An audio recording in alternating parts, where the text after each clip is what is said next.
Pues el viernes dejamos ahí medio pues mochada una plática con Juan Carlos Machorro, que es abogado, socio líder de la práctica transaccional de Santa Marina y Esteta, y estábamos hablando precisamente de la reforma eléctrica. Ahora, mi querido Juan Carlos, primero te saludo, ¿cómo estás? Buenas tardes.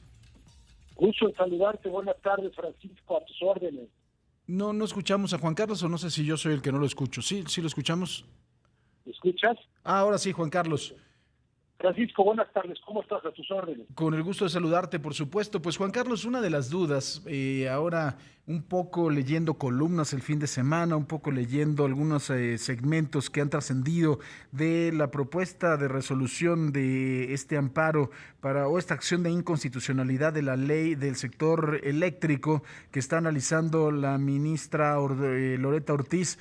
Pues bueno, hay quien dice que esto trata de ser una reforma constitucional sin tocar la Constitución en el seno de la Suprema Corte de Justicia. Esto puede ser cierto y si lo es cierto, a ver, explícale a la gente, mi querido Juan Carlos, tú que sabes con peras y con manzanas. Con mucho gusto, mi querido Francisco. Mira, nos quedamos el viernes en que en realidad el tema se está viendo en cuatro pistas o en cuatro escenarios distintos. El primero, y ha habido mucho ruido esta mañana, ya lo estamos presenciando, es en el Congreso de la Unión. La Comisión de Puntos Constitucionales presentó formalmente para análisis el próximo lunes, es decir, el 11 de abril, la iniciativa presidencial que así a ojo, como se dice vulgarmente, a ojo de pájaro, te puedo decir que es básicamente no le están tocando nada de fondo a lo que presentó el presidente López Obrador, y el lunes 11 será revisada por la Comisión de Puntos Constitucionales y la Comisión de Energía de la Cámara de Diputados. Veamos cómo transita eso en paralelo mientras platicamos tú y yo. Ya PRI, PAN y PRD, esta es una buena noticia, yo creo, porque va a elevar el nivel de debate, Francisco. Se han pronunciado claramente que van en bloque en contra de esta iniciativa de reforma constitucional y que van a presentar una alternativa. Veamos de qué se trata, sigámoslo con mucha atención. La segunda pista es la que precisamente tú comentas, Francisco, y esa tendrá lugar mañana en el Pleno de la Suprema Corte de Justicia de la Nación. El presidente López Obrador, ya lo analizábamos en entregas anteriores, comenzó un poco al revés este esfuerzo. Comenzó desde el punto de vista regulatorio, a nivel de Poder Ejecutivo, con ciertas medidas tendientes a revertir la reforma energética del presidente Peña. Se tocó comparar con la ley de la industria eléctrica, entonces mandó un decreto de modificaciones a la ley, esta se tocó comparar con la Constitución, y ahora, en esta primera pista que analizábamos, es donde se está revisando el tema de la reforma de la Constitución. Pero, ¿qué va a ocurrir en la Corte? Mira, la Corte efectivamente está revisando la constitucionalidad o no, o inconstitucionalidad de este decreto de reforma a la ley de la industria eléctrica. La ministra Loreta Ortiz ya envió un proyecto de análisis de dictamen con base en el cual mañana el Pleno de la Corte se va a reunir para pronunciarse. Y va en el sentido de declarar constitucional el decreto que reforma la ley de la industria eléctrica. ¿Qué significa esto? Que efectivamente, fíjate, como bien comentan, sin tener que pasar por el texto constitucional, al modificar una ley que en opinión de algunos, yo suscribo esa opinión, tiene vicios de inconstitucionalidad, bueno, pues la idea es que la propia Corte, al declararla constitucional, de alguna manera a nivel de Congreso, sin el quórum necesario para modificar la Constitución, se decrete o se declare un nuevo régimen aplicable en el sector eléctrico. Esa es la segunda pista, Francisco, que estamos presenciando actualmente. No sé si me escuchan. Sí, claro, por supuesto, y está muy interesante, ¿no? Ahora, si se cambia el marco constitucional, Juan Carlos, en el Congreso, supongamos, como decían en las clases de Derecho, que sí se modifica la Constitución, que sí se aprueba sin moverle una coma lo que el presidente López Obrador propone, ¿habría algún cambio a este marco legislativo? Mira, yo creo que están corriendo en paralelo los dos ejercicios. Hay quien dice que si la Corte confirma la constitucionalidad de la ley, al presidente y a su movimiento ya poco le interesará lo que ocurra a nivel Congreso. Y desde luego, bueno, si transitara, contestando a tu pregunta, cómo va la reforma constitucional, pues ya es francamente irrelevante lo que ocurra, porque como tú sabes, la Constitución es nuestra norma legal suprema, no hay nada por encima de la Constitución. Entonces, pues estamos a dos frentes. El tercero, muy interesante, y recordarás, Francisco, que aquí lo apuntamos hace varias semanas en tu espacio. Esto el gobierno mexicano está en todo su derecho, el Estado mexicano, de reformar su Constitución y sus leyes. No hay nada en el TEMEC que impida al país reformar su Constitución, como tampoco se lo impide al gobierno americano o al gobierno canadiense. Faltaba más. Sin embargo, al hacerlo, si tú vuelves a cerrar el mercado cuando ya lo habías abierto, lo que sí tiene son consecuencias y posibles arbitrajes de inversionistas y sanciones comerciales tanto del gobierno americano como del gobierno canadiense.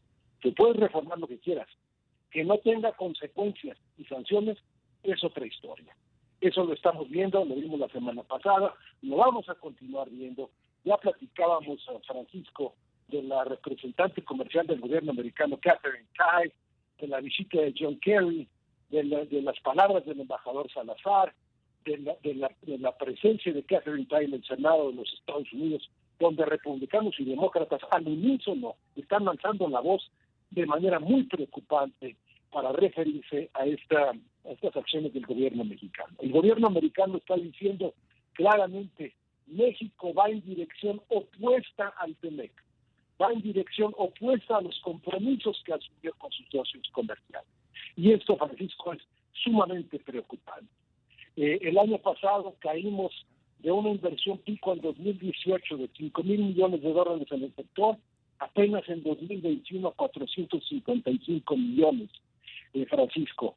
Es claro el impacto que esto está teniendo en la credibilidad, en la confianza y en el concepto de Estado de Derecho en nuestro país, Francisco.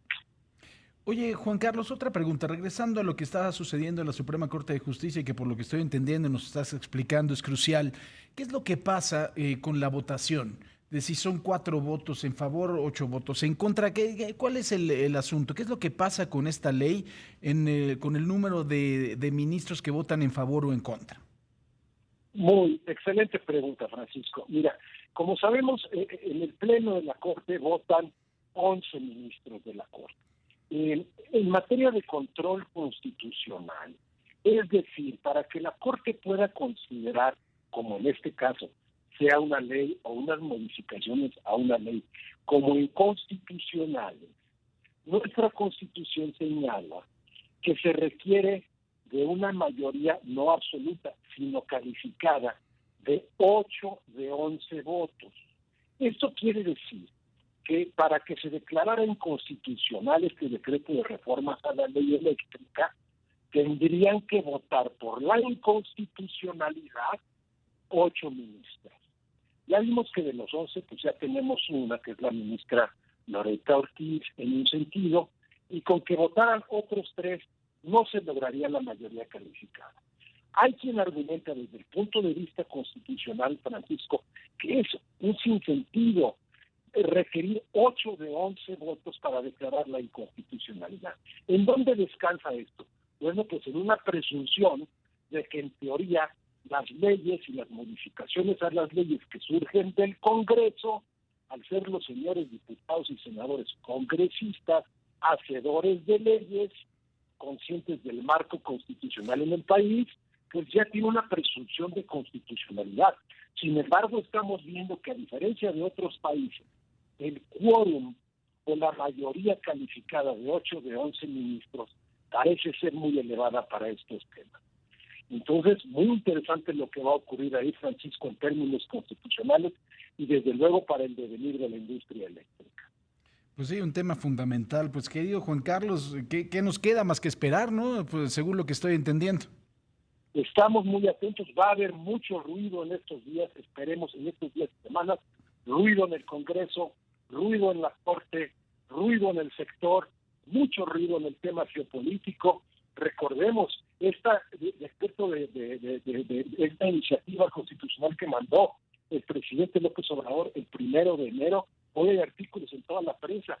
Todos los insumos se han ido a la alza a raíz del problema en Ucrania. Tenemos una matriz eléctrica sumamente gasificada, Francisco. Ahí tendríamos que poner atención. Y gasificada y todos los huevos en una misma canasta con el mercado del gas natural norteamericano. Los Estados Unidos van a enviar gas natural a Europa.